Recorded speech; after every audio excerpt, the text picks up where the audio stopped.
Hello guys, welcome to Smartwell Career. In this video, we will discuss data analysis tools.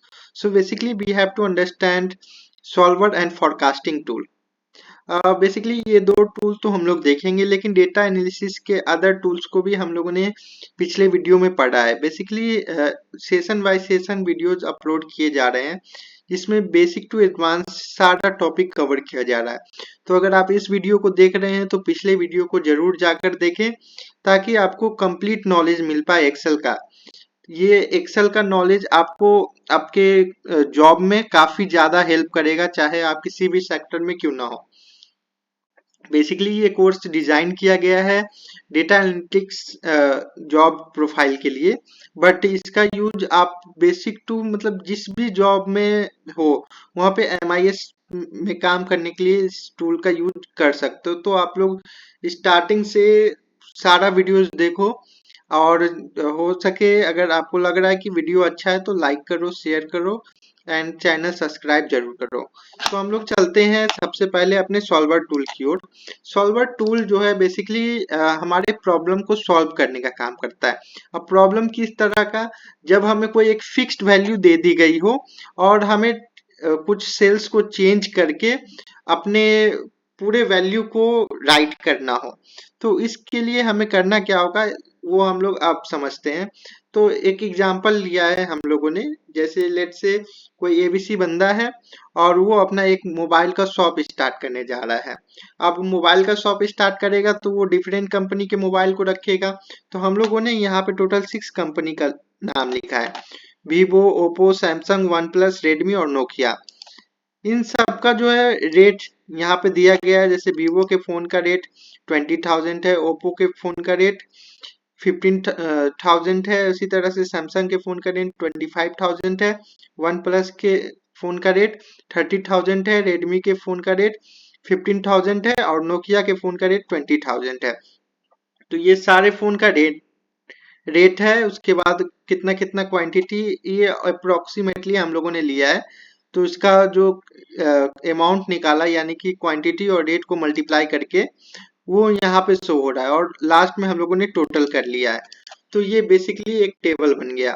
अब जो है ABC जो बंदा है जो मोबाइल शॉप खोलने जा रहा है, उसका बजट है टोटल 5 लाख, और वो चाह रहा है कि ये सारा का सारा मोबाइल ले, लेकिन क्वांटिटी कुछ भी हो, लेकिन हमारा जो बजट है 5 लाख, उस बजट को मेट करे, ना तो इससे कुछ ज्यादा हो ना तो इससे कुछ कम हो। वो पूरा का पूरा 5 लाख रुपए इन्वेस्ट करना चाह रहा है ये अपना प्रोडक्ट बाय करने के लिए। तो इस केस में कितना कितना क्वांटिटी लिया जाए ताकि टोटल बजट जो है वो 5 लाख जो है उसको मेट कर जाए। तो उसके लिए जो है सॉल्वर टूल का हम लोग यूज करेंगे। सॉल्वर टूल का यूज करने के लिए हम लोग को सबसे पहले यहाँ अपने जो मेन्यू वाले ये लाइन है, इसमें सबसे पहले हमें डेटा टैब पे जाना होता है। डेटा टैब पे क्लिक करने के बाद सबसे लास्ट में आपको एक ऑप्शन दिखता है सॉल्वर, उस पे क्लिक करना है। सॉल्वर पे क्लिक करने के बाद आपको इस तरह का इंटरफेस देखने को मिलेगा, जिसमें सॉल्वर पैरामीटर्स है। सॉल्वर पैरामीटर्स में सबसे पहले सेट ऑब्जेक्टिव, कि ऑब्जेक्टिव सेट करना। ऑब्जेक्टिव यहाँ पे कौन सा है आपका, तो यहाँ पे जो है बेसिकली ऑब्जेक्टिव जो है, एक सेकेंड मैं इसको पुराने वाले को पहले डिलीट कर देता हूँ। तो यहाँ पे ऑब्जेक्टिव जो है हमारा ये सेल है, कि ये जो टोटल अमाउंट है ये ऑब्जेक्टिव सेल है और ये 5 लाख होना चाहिए। तो इस सेल को हम लोग सिलेक्ट कर लिए सेट ऑब्जेक्टिव में। अब यहाँ पे 3 ऑप्शन दिख रहे हैं सेकेंड वाले में, एक तो मैक्सिमम, एक मिनिमम, एक वैल्यू ऑफ। तो हमें मैक्सिमम या मिनिमम तो लेना नहीं है। कुछ लोग का ये होता है कि हाँ मुझे हाईएस्ट 5 लाख रुपए खर्च करने, से ज्यादा नहीं करने। कुछ लोग का होता है कि हमें मिनिमम 2 लाख तो खर्च करने ही करने हैं, उतना का एसेसरीज लाके अपने दुकान में रखना ही रखना है। तो और यहाँ पे जो एबीसी बंदा है उसका बजट है 5 लाख रुपए। तो वैल्यू ऑफ में हम लोग आए और यहाँ पे हम लोगों ने 5 लाख लिख लिया। अब चलते हैं, अब हमें बाय चेंजिंग वेरिएबल सेल, हमें किन सेल को चेंज करके अपना वैल्यू फाइंड आउट करना है। तो हम लोग इस पे क्लिक करते हैं, और यहाँ पे हमें किन चीज को चेंज करना है। क्वांटिटी चेंज कर सकते हैं, क्योंकि इसका रेट तो चेंज नहीं कर सकते, तो क्वांटिटी ही हमारा वेरिएबल सेल है। तो इस पूरे को हम लोगों ने सिलेक्ट कर लिया। आप चलते हैं सब्जेक्ट टू दी कांस्टेंट, यहाँ पे जो है हमें कंडीशंस देने की, कंडीशन क्या क्या होना चाहिए। तो सबसे पहला कंडीशन जो है हमारा कि ये जो सेल है, इस सेल यानी कि ये टोटल जो अमाउंट होना चाहिए ये इक्वल्स टू होना चाहिए, यानी इक्वल होना चाहिए कितने के, तो 5 लाख के। पहला कंडीशन हम लोगों ने दे दिया, यहाँ से ऐड करवा लेते हैं। अब चलते हैं दूसरा कंडीशन कि ये जो क्वांटिटी है, पूरा का पूरा क्वांटिटी ये इंटीजर होना चाहिए। इंटीजर मतलब कोई नंबर होना चाहिए, डेसिमल वाला नंबर नहीं होना चाहिए। ये जैसे 2 3 4 इस तरह का नंबर होना चाहिए, तो इसको इंटीजर। अब तीसरा जो कंडीशन है, अब इंटीजर तो इससे बना दी, लेकिन इंटीजर सिस्टम निगेटिव में भी उठा सकता है, लेकिन हमें निगेटिव में तो नहीं लेना है। तो फिर से ये क्वांटिटी के बारे में एक और कंडीशन देते हैं कि इसका वैल्यू जो है मोर देन और इक्वल्स टू होना चाहिए 1 के। जीरो भी नहीं लेना चाहेंगे हम लोग को, सारा ये 6 का 6 प्रोडक्ट लेना है, तो इसको 1 या 1 से ज्यादा होना चाहिए, ये सिलेक्ट कर लिए। यहाँ से ओके कर दी। ये तीनों का तीनों कंडीशन आपका ये सब्जेक्ट वाले बॉक्स में आ गया। अब हम लोग चलते हैं, अब डायरेक्टली हम लोग यहाँ पे सॉल्व पे क्लिक कर देंगे। सॉल्व पे क्लिक कर देंगे, ये ऑटोमेटिक आप देख रहे होंगे कि ये क्वांटिटी उठा लिया कि वीवो का हमें 3 फोन लेना होगा, ओप्पो का 4 लेना होगा, सैमसंग का भी 4 लेना होगा, वन प्लस का 4, रेडमी का 4 और नोकिया का 5। तो जो टोटल आएगा हमारा बिल वो 5 लाख का होगा। अब इसको अगर हम लोग करेक्ट मान के रखना चाहते तो ठीक है, अगर कोई और कंडीशन लेना चाहते तो उसको भी चेंज कर सकते हैं, लेकिन अभी हम लोग यहाँ पे करते हैं सेव सिनेरियो। यहाँ से इसका नाम भी दे सकते हैं, इसका कुछ भी नाम, जैसे कि मैं नाम देता हूँ ABC और ओके कर देता हूँ। तो ये सिनेरियो क्रिएट हो गया, यहाँ से ओके कर दिए। ये अब निकल के आ गया कि हमें वीवो का 3 फोन लेना है, ओप्पो का 4 लेना है। तो सॉल्वर टूल इस तरह से यूज होता है। आप डिफरेंट डेटा को, अब जैसे मैंने यहाँ पे छोटा सा डेटा लिया था, 6 ही प्रोडक्ट का लिया था, लेकिन एक शॉप में बहुत सारे प्रोडक्ट होते हैं। अब जैसे वीवो का ही फोन है, तो वीवो का 4 5 सीरीज का फोन वो रखेगा, ओप्पो का 4 5 सीरीज का फोन रखेगा। तो आप बड़ा डेटा को भी लेके सॉल्वर का यूज करके एक बार प्रैक्टिस जरूर कीजिए। अगर कोई डाउट हो तो कमेंट सेक्शन में जरूर लिखिए। अब नेक्स्ट चलते हैं, हमारा जो सेकेंड है वो है फॉरकास्टिंग टूल। फॉरकास्टिंग टूल जो है एक बहुत अच्छा टूल है। लेट से कि जो है मैंने एक स्टार्ट किया, जो कि किया जनवरी 2024 में, जैसा कि मैंने यहाँ पे शो कर रहा हूँ। उस समय मैं मोबाइल सेल कर रहा हूँ, मेरे 200 मोबाइल सेल हुए। फरवरी में मेरे 230 मोबाइल सेल हुए, मार्च में 250 मोबाइल सेल हुए। इस तरह से हर मंथ बाय मंथ जो है सेल दिया गया है, ठीक है। अब मार्च 2025 तक का तो डेटा हमारे पास है, लेकिन हम लोग चाहते कि अगले 6 मंथ के लिए, 7 मंथ के लिए या 12 मंथ के लिए इसको फोरकास्ट करें कि अराउंड क्या सेल रहने वाला है हमारा। तो ये जो फोरकास्टिंग है ये सारे बिजनेस में यूज होता है कि अगर मान लीजिए कोई टारगेट असाइन करना है किसी कंपनी के अंदर, या फिर क्या कमी होनी चाहिए, क्या चीज में चेंजेस आने चाहिए, तो इस फोरकास्टिंग टूल का बहुत ज्यादा यूज है। तो अब फोरकास्टिंग टूल का यूज जो है वो कैसे करते हैं हम लोग एक्सेल में, उसको समझेंगे। तो सबसे पहले तो हम लोग डेटा सिलेक्ट कर लेते हैं। डेटा सिलेक्ट करने के बाद फिर से हम लोग डेटा टैब में ही जाएंगे। डेटा टैब में जाने के बाद हमारे पास एक ऑप्शन हमें दिखता है यहाँ पे फॉरकास्ट सीट का, उस पे क्लिक करना है।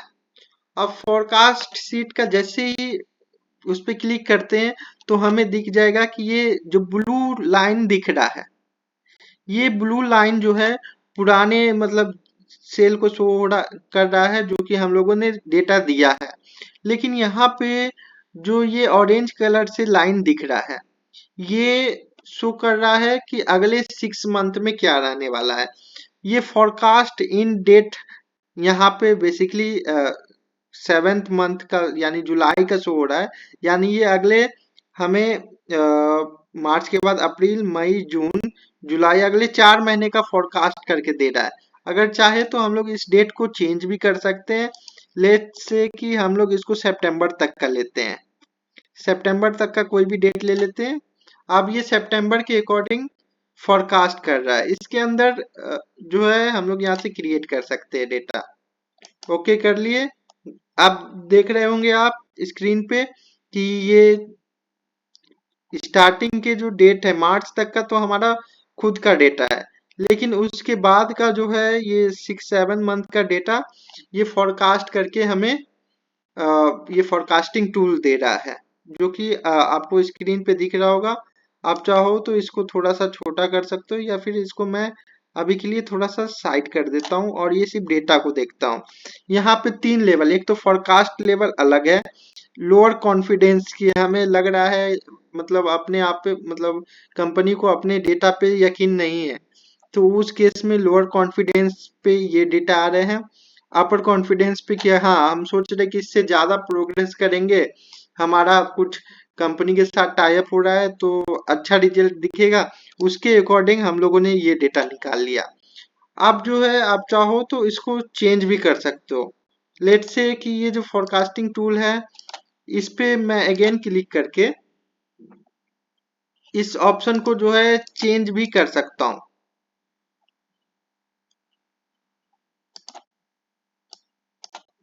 ये तो हमारा चार्ट है, इसको आप देख सकते हो अपने अकॉर्डिंग, साइज कम करके ज्यादा करके। तो ये तो एक फोरकास्ट करके दे दिया। अब हम लोग चलते अगेन इस डेटा में, एक और तरह से हम लोग इसको फोरकास्ट करने की कोशिश करेंगे। जैसे ये डेटा हम लोगों ने सिलेक्ट कर लिया, यहाँ पे फोरकास्ट पे क्लिक करता हूँ, यहाँ पे आपको ऑप्शंस देखने को मिलेंगे। अब ऑप्शन में है कि फोरकास्ट कब से स्टार्ट करना चाहते हो आप, एंड कब करना चाहते हो, कॉन्फिडेंस लेवल आप कितना परसेंट कॉन्फिडेंस हो कि आप जो है पुराने डेटा के अकॉर्डिंग ही जो है सेल दोगे या फिर इम्प्रूव करोगे, तो उसके अकॉर्डिंग आप इसको इंक्रीज कर सकते हो, डिक्रीज कर सकते हो। उसके बाद ये तो डिटेक्ट ऑटोमेटिकली कर रहा है, लेकिन आप इसको सेट कर सकते हो कि आप इसको मंथली वाइज करना चाहोगे। जैसे मंथली में जैसे 1 मंथ के अकॉर्डिंग करते हैं तो ये नॉर्मल दिख रहा है, लेकिन इसको जैसे जैसे बढ़ाएंगे तो ये थोड़ा कर्व होता जाएगा, मतलब ये थोड़ा सा मतलब कर्व लाइन बनाएगा और डेटा हमारा थोड़ा सा वेरिएबल हो जाएगा, थोड़ा सा चेंज हो जाएगा। इसके अलावा यहाँ पे आपको दिख रहा होगा टाइम लाइन रेंज।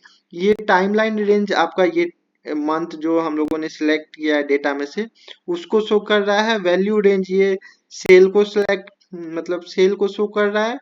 इसके अलावा ये जो वैल्यू है इसको अगर लेट से कि डेटा के अंदर कुछ खाली वैल्यूज होती, जैसे कि जुलाई में हमारा जो 330 लिखा है ये ब्लैंक होता, हमें हमारे पास उसका डेटा नहीं होता, तब इसका यूज होता कि आप इसको जीरो रखना चाहते हो या चाहते हो कि ये अपने अकॉर्डिंग वैल्यू ले ले कुछ भी, तो वहां पे इसका यूज होता। इसके बाद ये अलग अलग है, एवरेज वैल्यू लेना है पूरा डेटा का तो वो एवरेज लेता है। इसके अलावा मैक्सिमम या मिनिमम या फिर सबका सम करके, तो ये वैल्यू अलग अलग जगह पे अलग अलग प्रोजेक्ट में यूज होता है। इन सारे वैल्यूज से रिलेटेड एक प्रोजेक्ट भी हम लोग कंप्लीट करेंगे। अब ये हमें दिख गया कि ये लाइन चार्ट में है। अगर आप चाहो तो ये डेटा को लाइन चार्ट के अलावे इस तरह से बार चार्ट में भी देख सकते हो। ये अलग अलग विजुअल करने का एक तरीका है, जो कि आप मतलब यहाँ से ऐड करके इसको चेंज भी कर सकते हो, अपने अकॉर्डिंग ग्राफ चूज कर सकते हो, क्योंकि एक्सेल में बहुत सारे ऑप्शंस हैं जिससे कि आप अलग अलग तरह के ग्राफ्स को चार्ट्स को बना सकते हो। तो बेसिकली फोरकास्टिंग टूल में इतना ही है। बाद बाकी जो भी ऑप्शंस आप लोग देख रहे हो, जो भी टूल्स पढ़ रहे हो, तो उसको प्रैक्टिस करके देखो, कुछ अलग अलग डेटा आप उठाओ गूगल से और उस पे इन सारे टूल्स को परफॉर्म करके देखो। इससे क्या होगा कि एक तो प्रैक्टिस होता जाएगा और साथ साथ कोई रियल टाइम प्रोजेक्ट करोगे तो आप उसमें 100% अपना दे पाओगे। सो गाइस अभी के लिए इतना ही। नेक्स्ट वीडियो में हम लोग देखेंगे अदर टूल्स को, कुछ टूल्स और भी पेंडिंग है, और जैसे जैसे हम लोग हर मॉड्यूल को कवर कर रहे हैं बेसिक टू एडवांस लेवल तक, तो वो चलता रहेगा और टोटल 12 मॉड्यूल्स है, वो 12 का 12 मॉड्यूल्स कवर किया जाएगा। तो अगर वीडियो अच्छा लगा हो तो please like share and subscribe करें और हमारे साथ जुड़े रहें। Thank you guys.